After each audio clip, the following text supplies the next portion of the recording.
equal to half ten D এর মান নিয়ে নেব টেন ডি এর মান হোয়াট দেখো কোন আমরা এটার সাথে এটা সম্পর্ক নাই cos d equal to half হলে tan d এর মান নির্ণয় করতে বলছে তাহলে কি দেওয়া আছে cos d দেওয়া আছে কি সুতরাং cos d equal to half আমরা কি লিখতে পারি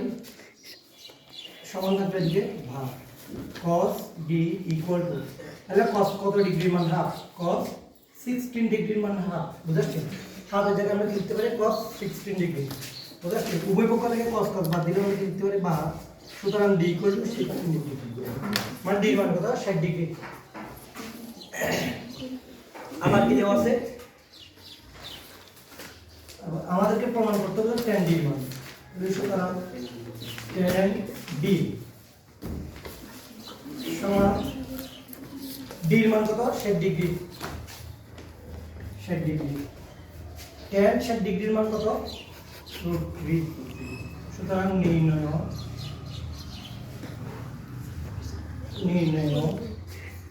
tan d equal to 60 কি √3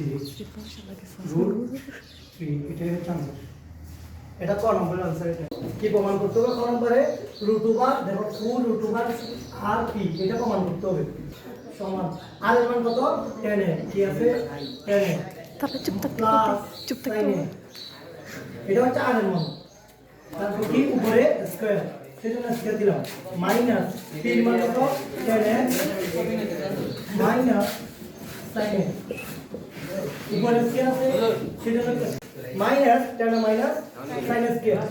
তাহলে কিসের জন্য স্কয়ারগুলো r এর উপর আছে p এর উপর আছে সেজন্য স্কয়ার দিয়েছি এটা 4ab সূত্র দেখো 4ab ইকুয়াল টু এই সূত্রটা বীজগাণিতিক সূত্র বুঝছো পুরো সূত্র হচ্ছে a + b whole square minus a minus b whole square দেখো a + b whole square minus a minus b whole square বুঝছো তাহলে a + b whole square minus a minus b whole square তাহলে আমরা কি লিখতে পারি এর পরিবর্তে 4ab লিখতে পারি তো a এর জায়গায় লিখতে পারি tan